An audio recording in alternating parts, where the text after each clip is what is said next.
Terima kasih Puan Rini. Saya cuma mohon daripada host untuk membenarkan saya share ataupun berkongsi slide saya.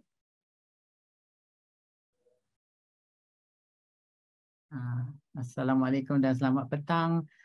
Terima kasih Puan Rini kerana memberikan pengenalan yang begitu apa nama ni baik. Sebenarnya saya ingin bertanya kepada Puan Erni, adakah Puan Erni boleh nampak slide saya? Ya, boleh. Boleh. Right. Okey, alhamdulillah. Okey. Pertama sekali saya ingin mengucapkan terima kasih kepada pihak yang menganjurkan Vitas Conference pada hari ini untuk menjemput saya untuk berkongsi pengalaman. Tajuk yang diberikan kepada saya adalah adaptasi ataupun penyesuaian architecture enterprise untuk industri penjagaan kesihatan. Tapi saya terpaksa memberitahu kepada apa nama ni semua yang hadir pada sesi ini, saya ingin mengubah skop dan untuk memberikan gambaran berkaitan dengan salah satu daripada komponen industri penjagaan kesihatan, kerana industri penjagaan kesihatan tu amat besar. Dan saya bekerja di hospital, kalau lebih tepat lagi saya bekerja di hospital pengajar di Universiti Sains Malaysia. Dan saya ingin mengecilkan skop dengan berkongsi pengalaman berkaitan dengan pelaksanaan enterprise architecture di hospital Universiti Kebangsaan Malaysia. Dan jangan terkejut sekiranya selepas ataupun di akhir pembentangan ni mungkin ramai yang nampak macam oh macam tu ke, tapi tak apa, kita akan teruskan juga. So ini adalah tempat saya bekerja. Hospital Universiti Kebangsaan Universiti Sains Malaysia adalah hospital yang ada 800 katil lebih daripada 800 katil. Gambar ni menunjukkan bangunan pentadbiran di mana saya melakukan kerja saya di luar daripada kawasan klinikal yang warna kuning di hadapan ni. Kalau boleh nampak saya punya apa nama tu, laser pointer ataupun petunjuk laser tu, sini adalah tempat di mana kita lakukan banyak aktiviti yang berkaitan dengan ataupun yang dipacu enable oleh enterprise architecture. Ini adalah bangunan klinikal 800 katil di mana semua pesakit akan dirawat di sini. Untuk memberi satu gambaran berkaitan dengan industri kesihatan, saya nak tunjukkan salah satu gambar rajah yang saya ambil daripada buku teks yang berkaitan dengan pembiusan ataupun anestesia, di mana di dalam buku teks ni ini adalah rujukan utama kami untuk memberi pengajaran ataupun mengajar kaki tangan yang berkaitan dengan pembiusan. Dan kita boleh nampak daripada model ataupun kita panggil core cognitive process model ataupun model proses kognitif yang teras untuk seseorang doktor untuk menjalankan aktiviti pembiusan. Tapi bila kita tengok gambar rajah ni, kita nampak dia memang kompleks, tak faham nak start daripada mana dan seumpamanya. Dan ini adalah saya rasa melihat semula daripada apa perbincangan panel sebelum tadi, saya suka dengar dia punya perkongsian pengalaman tu, because boleh dikatakan semua daripada permulaan sehingga ke akhirnya dan juga apa yang dihadapi oleh semua yang panel terlibat tu, saya lalui bermula daripada tahun 2009 dahulu. Dan permasalahannya ialah apabila kita mula buat tu, apa yang kita lihat tu tidaklah sesuatu yang kita jangkakan ataupun apa yang kita alami tu tidak sama dengan apa yang kita jangkakan. Jadi untuk memudahkan, saya akan cepat saja. Salah satu daripada adaptasi yang kita gunakan untuk memacu transformasi digital ni adalah untuk menggunakan model. Dan ini adalah satu yang enterprise architecture ataupun architecture enterprise boleh memang betul-betul membantu. Daripada sini, daripada gambar rajah yang saya tunjukkan ni, kita masalah yang sebenar tu memang kompleks seperti mana yang saya tunjukkan tadi. Jadi apa yang kita buat? Kita mudahkan andaian dan buat model masalah tu dan melakukan analisa model yang berkaitan, dan terus kita tengok kepada solusi untuk model masalah tersebut dan menggunakan apa yang kita panggil analisa sensitivity. Ia digunakan semula untuk proses ataupun masalah yang sebenar yang kita hadapi tadi. Nah, macam mana rupa dia. So ini adalah gambar rajah tadi yang telah dimudahkan andaian dia. Di mana anestesia ni ada 3 komponen utama, iaitu untuk orang tu tidur, untuk orang tu tidak sakit dan juga untuk orang tu tidak ingat apa operationnya. Tapi apa yang penting ialah kita perlu lumpuhkan otot dia untuk mendapat anestesia yang seimbang.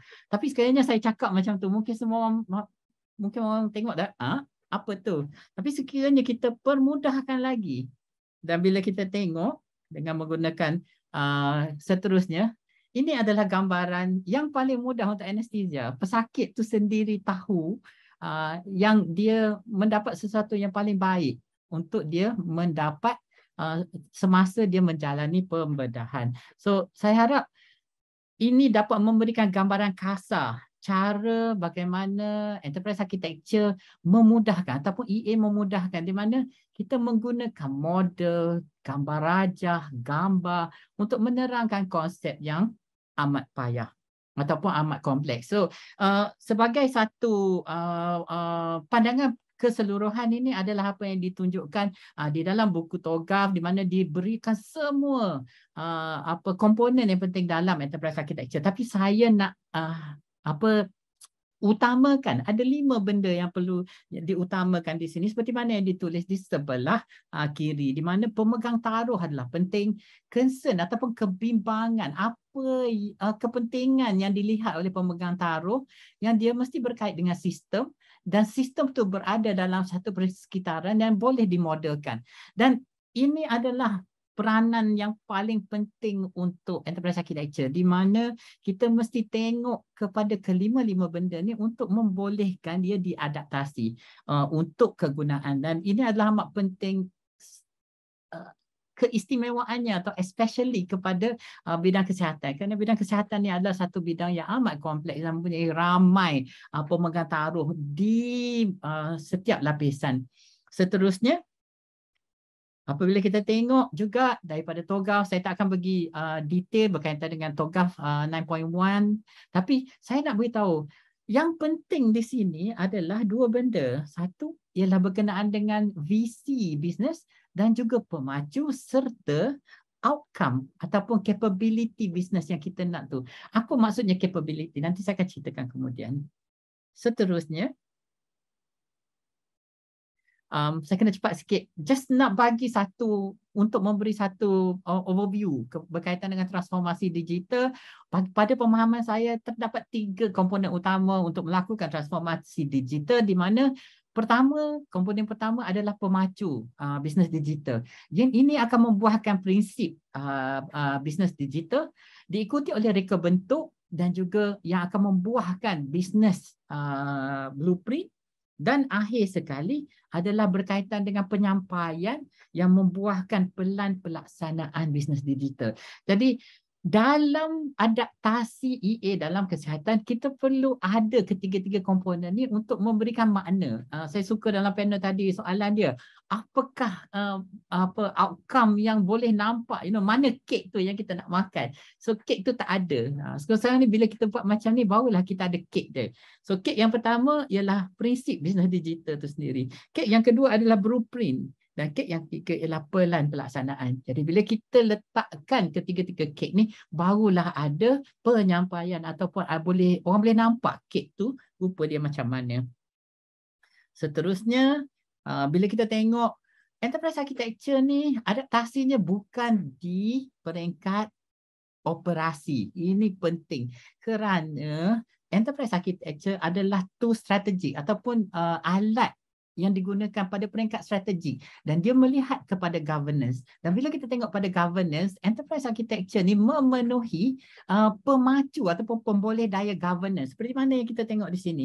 Kalau kita tengok di sini di bahagian yang saya highlight sini, kita tengok pada framework, prinsipal, struktur, proses dan juga amalan yang dilakukan. Ini adalah apa yang kita kata komponen untuk enterprise architecture. Dan semua ni adalah untuk memberikan nilai, untuk menguruskan risiko dan juga untuk optimisasi sumber-sumber organisasi tersebut. Dan kita juga dalam enterprise architecture kita boleh membuahkan view ataupun pandangan atau sudut pandangan yang kita namakan viewpoint, di mana kita boleh tengok daripada segi enterprise governance, entity governance dan juga asset governance. Dan ini akan membantu untuk steward ataupun untuk mengawas operasi ya seperti yang ditunjukkan di bawah ni, dan setiap peranan orang tu ataupun setiap peranan komponen tu dijelaskan supaya lebih senang untuk dilihatkan. So, kita tengok macam ni, macam mana ini boleh diterjemahkan kepada perubatan. Jadi untuk kesihatan, bila kita nak modelkan berkaitan dengan pengurusan pesakit, ini adalah rupa dia. Ini adalah satu arkitab berkaitan dengan cara doktor menguruskan pesakit, di mana dia lakukan pemerhatian, dibuat perancangan, diberikan arahan kepada jururawat dan juga doktor lain untuk memberikan rawatan kepada pesakit, merupakan satu amalan. Dan nombor 1 hingga 5 tu saya minta maaf walaupun dia dituliskan dalam bahasa Inggeris, sebenarnya ialah untuk memberitahu setiap langkah ini adalah satu langkah yang kompleks dan juga terdapat banyak ralat ataupun error, sama ada secara sengaja atau tidak sengaja, yang boleh mendatangkan bahaya kepada pesakit. Kerana kalau saya nak ceritakan seperti konsep macam ni, ada 5 orang yang bertopeng membawa seorang individu ke dalam satu bilik, mengangkat individu tu, diletakkan di atas katil, kemudian ada satu lagi orang bertopeng memotong dada dia dengan menggunakan pisau, kemudian menggunakan gergaji untuk memotong dadanya. Adakah kalau kita dengar macam tu, ni cerita hantu ke ataupun cerita thriller ke? Tapi sebenarnya itu saya gambarkan macam mana seorang pesakit dibawa ke Dewan Bedah. Dan kalau kita tengok daripada segi penceritaan tadi, ada banyak benda yang boleh berlaku. Kita boleh bayangkan kalau pesakit tadi tu sedar semasa dada dipotong, macam mana perasaan pesakit tu? Mestinya, tidak semestinya pesakit saja. Saya agak kemungkinan besar hospital tu akan disaman. Tapi dengan cara menggunakan prinsip daripada enterprise architecture, kita boleh gambarkan ni dalam bentuk model dan kita boleh engage ataupun kita boleh bersemuka, menarik dan membawa stakeholder kita dan juga kaki tangan lain untuk melihat amalan yang dilakukan. Adakah itu memberikan nilai? Apa nilai di sini? Supaya rawatan diberikan tu adalah satu rawatan yang tepat dan berkesan untuk mengelakkan daripada bahaya, untuk mengelakkan ralat. Itu engagement dia. Tak menunjukkan model ataupun viewpoint yang kita tunjukkan tu adalah untuk memberikan pencerahan supaya kaki tangan ni nampak amalan yang dilakukan tu boleh diperbaiki. Saya suka apa yang dikatakan oleh panelis sebelum pada ni. Ini adalah penambahbaikan berterusan. Dan enterprise architecture adalah pemacu yang paling bagus untuk melakukan perkara tersebut. Seterusnya, saya nak share ataupun saya nak berkongsi berkaitan dengan macam mana enterprise architecture merubah perspektif berkaitan pengurusan hospital. Hospital adalah satu organisasi yang amat mementingkan kualiti. Tapi apa yang telah kami lakukan ataupun kumpulan kami lakukan ialah mengubah melihat kualiti kepada governance, pengurusan risiko dan pengurusan pematuhan. Dan ini kita dapat lihat daripada framework yang saya tunjukkan yang berkaitan dengan framework yang digunakan oleh Hospital USM untuk mematuhi ISO 9001 dan juga MS 1900 yang berkaitan dengan makosid ataupun syariah compliance ataupun pematuhan dari segi pematuhan syariah. Jadi apa yang kita buat adalah untuk memastikan ini adalah kek yang kita persembahkan kepada pengurusan. Disebabkan kerana kepatuhan kepada standard adalah sesuatu yang penting, yang kek yang boleh dimakan. Kerana apabila ada pematuhan, ada external validation ataupun pihak luaran yang memberikan validasi berkaitan dengan apa yang telah dilakukan. Seterusnya, untuk mendapatkan semua tu, kita perlu melihat semula apa fokus organisasi dan apa yang saya paparkan di layar sekarang ni adalah apa itu visi dan juga misi Hospital USM, di mana ini memberikan fokus untuk memberikan ataupun untuk menyerlahkan nilai hospital tu. Apakah nilai hospital pengajar? Hospital pengajar ialah satu hospital di mana dia mengamalkan amalan yang terbaik dan juga dia mengajar amalan terbaik itu kepada kaki tangan yang akan menjadi penjaga kesihatan di masa hadapan, ataupun apa yang kita kata healthcare provider in the future. Pada masa hadapan ni, student kita ataupun pelajar ini akan menjadi doktor, jururawat, technician yang bagus dengan adanya ajaran amalan yang bagus. Dia tidak berhenti di situ, ada juga komponen penyelidikan dan juga kajian kita lakukan. Tapi kajian dilakukan di bawah naungan keselamatan, di mana untuk kita sedar seperti mana yang saya beritahu tadi, ada banyak ralat yang boleh berlaku dan boleh ada bahaya yang diberikan kepada pesakit. Jadi ini kita kena fokuskan dan dimasukkan dalam pelan strategi untuk hospital. Dan pelan strategik ini mesti dilahirkan. Dan cara untuk melahirkan ada 3 benda yang saya nak sebutkan sini dengan cepat. Pertama sekali, membangunkan kompetensi kaki tangan. Sebab kaki tangan yang pandai akan memberikan khidmat yang terbaik untuk pesakit. Seterusnya, kita mesti mengadakan proses-proses tertentu untuk memastikan keselamatan, terutama sekali pesakit, tapi juga kepada kaki tangan dan juga pelajar yang terlibat, dan juga untuk menggunakan sumber yang sepatutnya untuk memastikan risiko kejadian yang tidak baik, risiko kejadian buruk tidak berlaku, dengan memastikan pesakit dan juga kaki tangan tadi sentiasa terjaga kebajikannya. Seterusnya, kita mesti letakkan pelan tindakan. Saya sebut tadi, pelan tindakan. Mesti ada pelan tindakan di mana setiap jajaran tu mesti ada hubung kaitnya, seperti mana yang saya tunjukkan di sini. Dan seterusnya, program tu mesti disusun dan mesti simple. Dan kalau dilihat di lakaran saya ni, program ada 6 program. Tapi dalam 6 program tu, kalau dilihat di sini, program pengurusan enterprise architecture berada di bawah.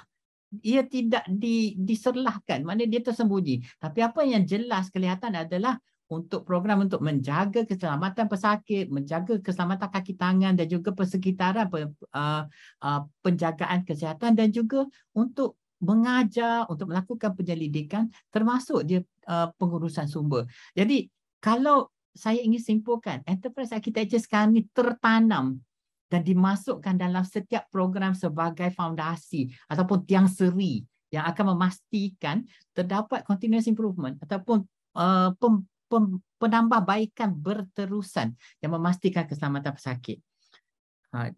Okey. Seterusnya, bila kita tengok balik apabila kita nak buat daripada pelan tindakan tadi, apa yang nak dibuat? Contoh yang saya berikan sini adalah satu model rujukan untuk apa yang kita sedang buat sekarang di hospital ni, iaitu apa yang kita panggil Integrated Practice Unit. Mana satu unit amalan yang integratif, di mana semua pasukan terlibat, dan kita namakan sini multidisciplinary team ataupun pasukan multidisciplinary, di mana seperti mana yang kita tengok dalam masa panelis tadi, semua orang terlibat.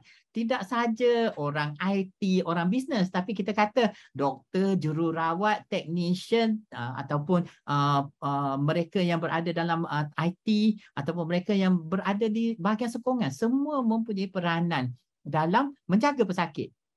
Tapi asas tu adalah peta yang kita sediakan seperti mana yang saya dah tunjukkan tadi. Jadi dengan adanya asas yang bagus daripada EA berkaitan dengan framework, berkaitan dengan prinsipal, berkaitan dengan matrix dan juga semua arkitek yang kita sebut dalam pembentangan yang sebelum pada ni, ini memberikan satu garis panduan pada kaki tangan. Ini fokus kita. Kita jaga untuk keselamatan pesakit. Ini adalah cara dia dan ini adalah komponen yang kita nak tengok. Bagaimana kita memastikan keselamatan pesakit semasa pesakit mula-mula datang di sini, dan juga macam mana untuk mendapat diagnosa yang betul, macam mana untuk membantu untuk menyiapkan pesakit untuk memberikan rawatan yang sepatutnya dan seumpamanya, dan melihat nilai pesakit tu dilihat daripada segi outcome ataupun hasil dia. Apa keputusan pesakit hidup, pesakit mati, pesakit sakit dan seumpamanya. Dan ini amat penting bila kita terjemahkan dalam bukan hanya dari segi view tapi amalan yang dilakukan oleh kaki tangan. Seterusnya saya ingin tunjukkan beberapa contoh artifak yang kita gunakan. Ini adalah satu contoh artifak menggunakan BPMN dan juga minta maaf, ini menggunakan Archimate untuk menunjukkan berkaitan dengan pengurusan pesakit yang datang kerana sakit dada. Dan dalam ni kita dapat lihat macam selalu bila saya tunjuk diagram ni, saya punya pemegang taruh kata ni macam sekit elektrik ataupun litar elektrik. Tapi sebenarnya memang ia adalah satu litar di mana maklumat tu bergerak, data ataupun maklumat berkaitan pesakit tu bergerak daripada satu ejen kepada satu ejen yang lain. Di mana ni semua adalah mereka yang terlibat, ejen yang terlibat dalam pengurusan pesakit, dan ini adalah lokasi mereka. Dan apa yang bila saya tunjuk the multidisciplinary team tu ialah apa yang dia ada di sini. Dan setiap orang yang berada di sini itu memberikan peranan untuk menjaga pesakit yang digambarkan di sini. Seterusnya, ini adalah contoh di mana menggunakan BPMN dan juga UML, maka kita nak tunjukkan macam mana kita nak letakkan control point untuk kepatuhan syariah. Ini adalah satu contoh di mana keluaran ataupun output proses model tu berkait dengan apa yang difahami oleh management. Nanti boleh tanya lagi sekiranya nak bertanya. Tapi apa yang saya penting nak beritahu kat sini, 2/3 daripada kaki tangan di hospital adalah nurse ataupun jururawat. Dan kompetensi jururawat ni adalah penting, dan seperti mana yang saya tunjukkan dalam gambar ni, sekiranya jururawat ni dilatih dan mempunyai kompetensi yang tinggi, maka mereka akan merupakan tentera yang akan memacu transformasi digital seperti mana yang digambarkan. Dan saya letakkan di sini apa kompetensi yang kita bina dari segi tools, daripada modeling, daripada segi professionalism, dan juga daripada segi prinsipal yang dilakukan. Saya tahu saya dah nak habis masa dah, tapi saya nak rumuskan apa yang saya bentangkan hari ini. Enterprise architecture tidak berdiri dengan diri sendiri. Ia adalah salah satu daripada strategic tool ataupun alat yang strategik yang digunakan untuk mencapai maksud hospital ataupun organisasi yang dibuatkan. Dan dalam hospital USM, 3 outcome yang kita nak tengok ialah untuk melihat, untuk menjadikan hospital ni sebagai satu organisasi yang resilient, menggunakan ilmu pengetahuan, satu yang digital dan tidak ada sempadan, dan juga satu organisasi yang adil. Dan seperti mana yang ditunjukkan di sebelah kanan, ini adalah apa yang saya katakan sebagai framework yang kita gunakan. Dan semua framework ini adalah asas ataupun diasaskan oleh kumpulan enterprise architecture. Walaupun saya tidak tunjukkan di sini siapa yang terlibat dan seumpamanya, kerana di pihak kami tim core tu dianggotai oleh semua orang. Maknanya wakil daripada semua di jabatan ada di dalam core team, dan setiap proses owner bertanggungjawab untuk outcome ataupun output daripada proses yang dia steward ataupun yang diawasi oleh mereka. Seperti mana yang Popres cakap dalam dia pembentang tadi, kita lebih bertanggungjawab kepada outcome dan juga melihat kepada continuous improvement, tidak hanya untuk mengeluarkan gambar rajah dan seumpamanya. So saya berharap daripada pembentangan yang singkat tadi tu dapat memberikan gambaran kasar berkaitan dengan apa yang kami lakukan, dan harapnya dapat memberikan satu dorongan ataupun semangat kepada yang lain. Saya tahu permulaannya memang susah, saya pun sudah alami benda yang sama, dan seterusnya bila saya dah lebih daripada 10 tahun melakukan ni, nampak jalan dia. Dan seperti mana yang Puan Dirayana cakap, hasil daripada kumpulan kecil yang melakukan enterprise architecture ni sebenarnya dirasai oleh semua orang. Maknanya saya nak rumuskan macam ni, enterprise architecture bukan untuk semua orang, tapi manfaat yang dilakukan oleh kumpulan kecil yang mengamalkan enterprise architecture ni akan dapat dirasai oleh semua orang yang berada dalam organisasi. Jadi dengan itu saya ingin mengucapkan terima kasih di atas perhatian tuan-puan, dan saya untuk mengelakkan daripada keluar daripada masa yang diperuntukkan dan melibatkan balik pembentang seterusnya, maka saya ingin berhenti di sini dan juga menyerahkan balik majlis kepada Irni, dan supaya kita ada masa untuk kita melakukan soal jawab. Seterusnya balik kepada Puan Irni.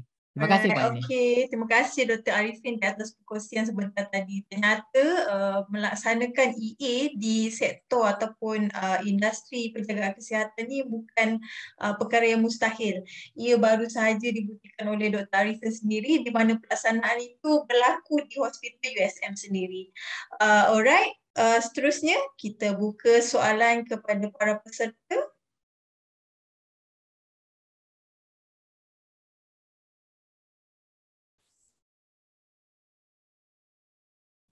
Ada Ni kalau soalan tak ada ke? soalan lagi bagus. Alright. Nampaknya penerangan daripada Dr. Arifin betul-betul Kalau saya nak tanya boleh tak? Saya rasa tergamam. Kalau saya nak tanya boleh tak Dr. Arifin? Tu dia bergantung pada ini Dira. Boleh. Sebenarnya kita open kepada sesiapa sahaja. Boleh Puan Dira, silakan. Saya selalu kalau saya jumpa benda baru saya terus tanya, nanti kalau jangan lupa. Doktor, archetype tu apa? Archetype. Yang tadi yang doktor tunjuk. Okay. Archetype Archetype yang ni gambar yang adalah kata belah dada semua tu. Okay. Archetype ni ialah satu model. Dia kalau dalam bahasa Inggerisnya ialah the truth that represents the truth. Maknanya ia adalah satu model yang menggambarkan keadaan sebenar berkaitan dengan satu konsep yang kompleks. Contohnya bagi bila saya nak beritahu berkenaan dengan anestesia ataupun seperti mana yang saya tunjuk tadi tu, kita berkaitan dengan daripada model Open EHR, dia berkaitan macam mana doktor tu menguruskan maklumat berkenaan pesakit dan macam mana dia digunakan untuk memberi rawatan pada pesakit. Jadi disebabkan untuk memberi rawatan pada pesakit tu amat kompleks, jadi dia dimodelkan sebagai satu archetype. Jadi konsep archetype ni penting dari segi untuk dia adalah salah satu daripada cabang daripada ontologi yang juga berkaitan dengan semantic interoperability. So bila kita menggunakan archetype untuk model proses kerja, maka kita boleh gunakan kita tak perlu melihat kepada integrasi, sebab model ataupun sistem yang diarkitek tu, architected system tu is semantically interoperable, meaning that secara keseluruhannya dia dah termasuk dalam apa yang kita nak. Dan kita ada what we call transition dalam kalau kita tengok dalam TOGAF 9.1 atau 9.2 ataupun TOGAF terbaru, dia ada apa yang dipanggilkan transition. Jadi kita ada architecture blueprint yang penuhnya, tapi kita tahu di mana kita nak tambah dan mana yang kita nak tunggu dulu fasa seterusnya dan seumpamanya. So I hope itu menjawab soalan Dira. Dia macam senario tu dimodelkan ke? Macam dalam satu proses ada banyak senario kan? Adakah itu? Okay. So bila kita cakap pasal senario tu depending on apa definisi senario yang digunakan. Kami gunakan senario dalam senario based strategic management. Kita panggilkan senario planning. So kita gunakan konsep senario ni sebagai keputusan yang perlu dibuat untuk jangka masa yang depan, contohnya 5, 10, 15 tahun. Dan salah satu daripada senario planning yang kita gunakan ialah masa kita menangani COVID. Mana kita letakkan 5 senario, daripada COVID tak kena di hospital hingga COVID tu dah jadi macam zombie apocalypse, di mana kita gunakan satu keseluruhan kampus sebagai satu hospital. So itu senario ni adalah lebih kepada kenyataan apa yang akan terjadi. Archetype ni lebih konseptual dan lebih abstrak, dan di mana dia boleh digunakan pakai di banyak masa. Nanti lepas pada ni Dira boleh dapat perbincangan lebih lanjut lagi. Okay. Saya nampak ada Nur Soalan lagi, betul. Ya. Okay, thank you. Nur Jainawati. Okay, sama-sama. Okey, saya sangat teruja dengan penerangan Dr. Arifin berkenaan dengan pelaksanaan EA di Hospital USM. Lanjutan dari soalan saya tadi, nampaknya EA di HUSM dilaksanakan di pihak bisnes. Okey, betul cakap Puan Dirayana. Macam mana pendekatan yang Dr. Arifin gunakan untuk laksanakan EA di HUSM pada peringkat permulaan pelaksanaan? Terima kasih Puan Eni. Terima kasih Puan Nur Jainawati Mokhtar. Peringkat permulaan tak sebut pun pasal EA. Kenapa orang tak faham EA tu apa, dan tidak ada orang yang akan boleh identify ataupun boleh berkenalan dengan EA tu, bila kita sebut EA itu adalah satu konsep yang pelik. Tapi untuk peringkat permulaannya, pasukan core dia yang terdiri daripada 15 orang hanya diberitahu berkaitan dengan tools dan juga penggunaan dia, tetapi output yang dikeluarkan, business outcome pertama yang kita kata, keselamatan pesakit, keselamatan kaki tangan dan keselamatan persekitaran kaki tangan. Maknanya pada permulaan pelaksanaan EA, kita tak sebut pun pasal EA. Kita sebut pasal ini adalah apa yang kita nak buat. Dan bila saya nak cakap kata betul Puan Dira kata dia bisnes, tapi orang bisnes, contoh macam saya sebagai seorang doktor dilatih daripada segi credentialing dan kompetensi itu, saya kompeten dalam enterprise architecture. Maka itu memberikan lonjakan hasil yang lebih bagus, kerana saya tidak bercakap pasal EA bila saya berjumpa dengan pengurusan atau stakeholder, tapi saya bercakap pasal deliverable, cost, risiko, pematuhan, dan semua view yang kita tunjukkan tu adalah berkaitan dengan cara ataupun tool ataupun alatan yang kita gunakan untuk mencapai maksud tersebut.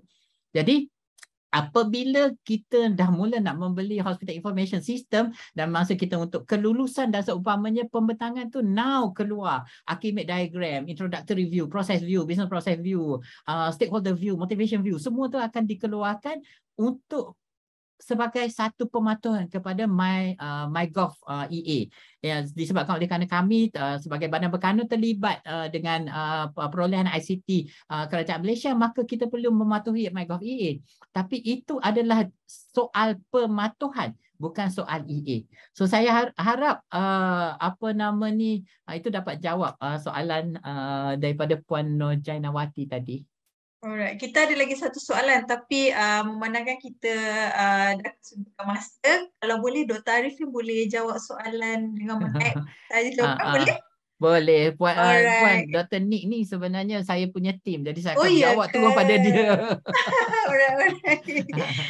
Okay. Alright, kita teruskan.